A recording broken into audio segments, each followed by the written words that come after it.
All right. Is everyone ready? Okay. We'll go ahead and start. Good afternoon. I'm Brendan Kelly, Director of the Illinois State Police. On April 28th, 2025, in Chatham, Illinois, a vehicle left the road, traveled through a field into the east side of the Why Not After School Camp located at 301 Breckenridge Road in Chatham, Illinois. ISP and numerous other first responders responded to this crash scene. An ISP investigation of this incident has been underway nonstop since the moment of the crash, and we are now able to share additional information with the public without interfering in the investigative process. At approximately 3:20 p.m., the vehicle traveled through the building, striking numerous individuals before exiting the other side. 4 individuals were killed in the crash. 7-year-old Alma Buhner-Kempe, 7-year-old Catherine Corley, 8-year-old Ainsley Johnson, and 18-year-old Riley Britton. There are additional children that were injured in the crash and were taken to the hospital, and some of them have been released. The specifics of that we're not going to share at the request of the family and the parents of those children.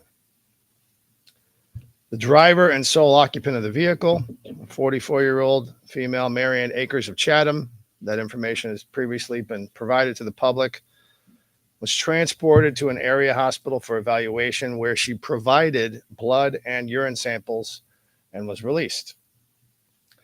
In addition to the ISP Division of Patrol quickly responding to the crash scene to help victims, to support first responders providing medical care, and to set up a perimeter to make sure the scene was secure, ISP has dedicated all our available resources needed to investigate this crash.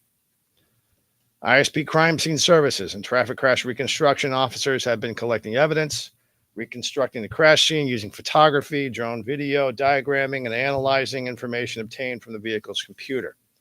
The overall scene was examined and photographed by an unmanned aerial surveillance system and was utilized to capture aerial images, including photography of the vehicle's pre- and post-impact path of travel, which measured over 1,300 feet in length.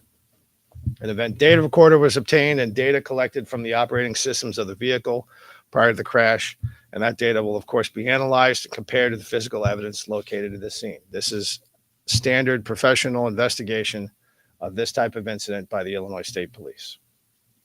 Numerous ISP special agents have been conducting a tireless and thorough investigation that includes interviewing dozens upon dozens of individuals, reviewing calls, video, reports from other agencies, of course, medical records and tests, and countless other evidentiary leads. The Illinois State Police Division of Forensic Services analyzed the blood and urine samples that were provided by the driver. At this time, we can report initial preliminary toxicology test results were negative for alcohol and negative for controlled substances. The analysis is a comprehensive panel that tested negative for all forms of alcohol, including negative for acetone, negative for ethanol, negative for isopropanol, and negative for methanol, as well as negative for controlled substances, including negative for benzodiazepine, negative for amphetamines, negative for cocaine, negative for opiates, negative for cannabinoids, and negative for phencyclidine. Some evidence has been developed indicating the possibility of a medical emergency leading up to the crash. However, the investigation of this information and other evidence has not yet concluded and will continue until all leads and research has been exhausted. Throughout this state police investigation, we have been in close contact with the victims or victims' families, and we have continued to work very closely and professionally with the Sangamon County State's Attorney, John Milheiser, and his outstanding team. The investigation is ongoing, and no charges have been filed.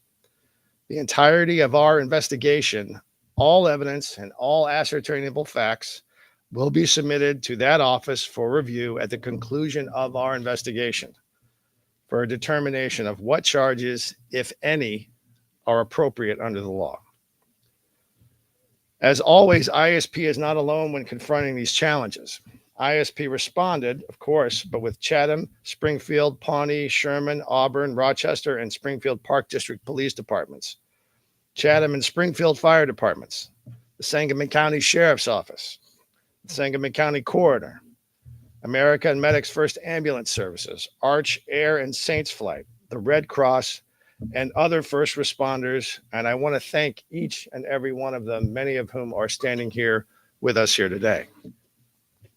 From the Illinois State Police, I want to thank in particular the Illinois State Police Division of Patrol Troop 6, Commander Josh Adcock, Lieutenant Craig Poole, and Acting Lieutenant Andrew Kaczynski and their team for their swift and sure response that day. Also from the Division of Forensic Services, Trooper Jake Miller of the Traffic Crash Reconstruction Unit and Crime Scene Investigator Emily Malding of Crime Scene Services, as well as the rest of their team for their incredible technical expertise and their forensic skills that they've displayed during the course of this investigation. In particular, I want to thank the Division of Criminal Investigation Zone 4, Captain Don Payton, Acting Lieutenant Eric Weston, and all the personnel from Zone 4 for their tireless and relentless pursuit of the evidence and facts and their attention and care and concern for the victims and their families. We know their work is not yet done, but we acknowledge those incredible efforts nonetheless. Every day from one end of the state to the other, the men and women of the ISP respond to crashes. Every day from one end of the state to the other, they investigate cases involving the loss of life. Our people and all first responders are tough. But when a child dies, when children die, it weighs on their hearts and their minds and their souls. I'm beyond proud of their commitment as officers of the law and their compassion as human beings.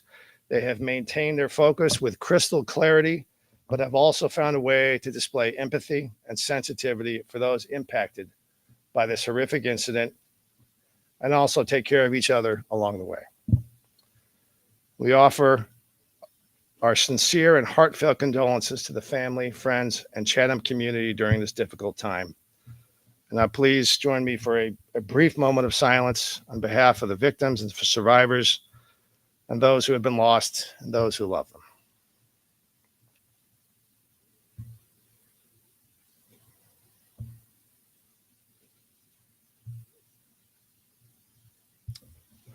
Thank you. Now I'll take whatever questions I can. What evidence do you have of a medical emergency? What are the steps you're taking to confirm or? Yeah, so as I indicated, the investigation is ongoing, so we're not going to get into the specifics of what those pieces of evidence are.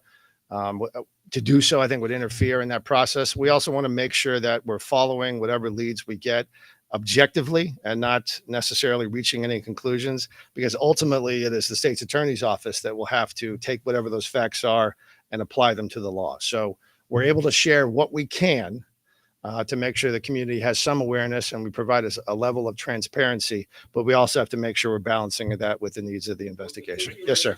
Yeah. This record is 1,300 feet from the moment she left the road through the end of the motorcycle building. Well, as I said, and I'll refer back to specifically what my comments were about what the length of that is. And I'm not sure exactly what you're asking, but I'll just, if you look back at what I said and how I described it, that's the price. Not going to share that with you at this point, because that's, again, part of the overall traffic crash reconstruction process. Again, we don't want to prejudice any of that process at this point. Yes, sir. Director is a quote that she may have suffered medical emergency. So as I indicated, there's some evidence that has been developed that indicates that's a possibility. But when, again, the process is still ongoing, the evidence is still being developed, and there's a lot of work still to do, and we're going to keep doing that until all possible leads and explanations have been exhausted. But there's some evidence that may indicate that, but that is not conclusive yet. Yes, sir. You indicated that the driver had cooperated at the hospital and provided those samples. Correct. Is the Illinois State Police still in communication, in constant communication with the driver? Is there any indication that there would be future cooperation as part of this investigation? Well, again, that's not something we're going to share because that's part of the investigation. That process is still ongoing. That's something that we're not going to discuss in this context, because how that unfolds is yet to be determined. Director, thanks Yes. for the opportunity. Yes, sir. Early on, we were told that this is not a targeted attack. Now, to the extent you tell us, how were you able to eliminate that? And is that still the case? Sure. So if you think about, that terminology, a targeted attack, it implies a certain intent or some specific motive or a link of some type, a nexus between the person, that was maybe in this case the driver and that location. And there's just no evidence of that would indicate that this was something was intended as some type of mass violence or terrorist attack or something along those natures. There's absolutely nothing to indicate that whatsoever. Director, the building owner of Why Not posted on Facebook saying that troopers were there with her, holding her while she was crying. How does that speak to the integrity of your troopers and just the integrity of law enforcement overall? Well, I appreciate that you asked that, and I appreciate that you mentioned integrity, and that is one of the core values of the Illinois State Police. Obviously, they are incredible human beings that do this type of service, and they're human though too. And they see when people are suffering, and they're not just responding to the emergency and dealing with the situation at hand and ensuring that the integrity of the crime scene is not disrupted in any way. They're also just seeing human beings that are in pain and doing what any good person would and trying to comfort them. And that's, the right thing to do, but it's also very much part of what the Illinois State Police is about, because that relationship with the public is very beneficial when it comes to the point where we need to be investigating leads, solving crimes, and getting information that will help us establish what happens in any particular type of crime. So I appreciate you asking that. Yes, sir. Not that I'm willing to share at this point. We're working as fast as we can. Yes, sir. No. What maybe what you're referring to is, so we'll use some very impressive technology with our drones to go up and see what the path is. You're getting a bird's eye view to see where a particular vehicle may have driven or where a particular structure is, and we'll see both before, leading up to the impact, and then after the impact, that's part of the evidence that's been collected, sir. Director, can you confirm if the driver was an employee for Illinois State Police and what her role was? Sure. Yeah, we've previously confirmed that, and we've provided what information we could about her employment here. It was, I think, almost 7 years ago, and so she hasn't worked here for some time. And as a result of her not having been here for some time, there's certain limitations in terms of state law about what personnel records we even keep or are able to provide publicly. So yes, we can confirm that she worked here, but that's about as much information as we can give you. Director, I know the driver is not in custody in any way, but is there any sort of restriction in place or requirement that she stay within the county or the city? Or she is not in custody, and just like any other person. What type of data Yes, sir. analytics can that black box in the vehicle tell you? Well, there's a whole lot, and it is very impressive, the investigative techniques that our folks in traffic crash reconstruction use. And it also very much depends on the type of vehicle. It depends on the age of the vehicle. It depends on the various sensors that each vehicle has. But not going to get into specifically what that may reveal in this case. Again, that's factual information that the prosecutor will have to look at in its entirety. But it is a lot of information that can be gleaned from that. Speed, the way the car was moving, the way different parts of the engine may have been operating at a certain time. And then all that will be taken into context of the additional evidence that was gathered at the scene combined with the physical evidence. So it is a lot. But it doesn't necessarily mean it's going to tell you everything. It's not a magic tool that it will solve every crime, but it is circumstantial evidence that, along with other things, can be considered. What was the response time, and do you know who first reached her? Was it ISP officers was she conscious, the driver? It was immediate by many of the people you see standing here, immediate response. And I'm not going to comment specifically about what her condition was or affect was or who specifically spoke to her. Again, those are witnesses. Those are things that are specific points of fact that a prosecutor will have to decide what that means in terms of the implications of the law. But again, what I indicated to you remains true, that some evidence has been developed that indicates that some type of medical emergency may have occurred.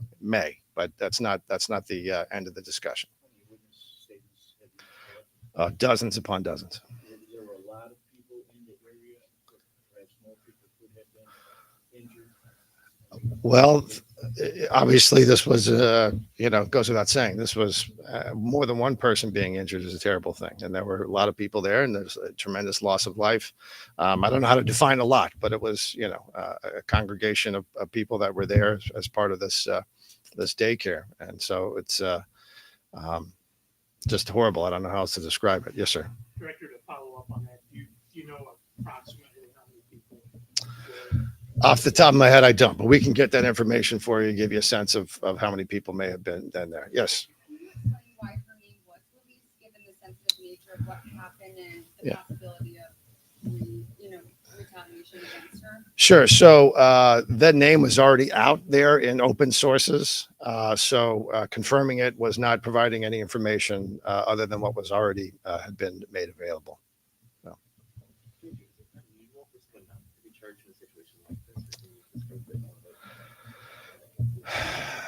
I don't know what unusual means, but this is every case, every tragedy, every investigation has different nuances.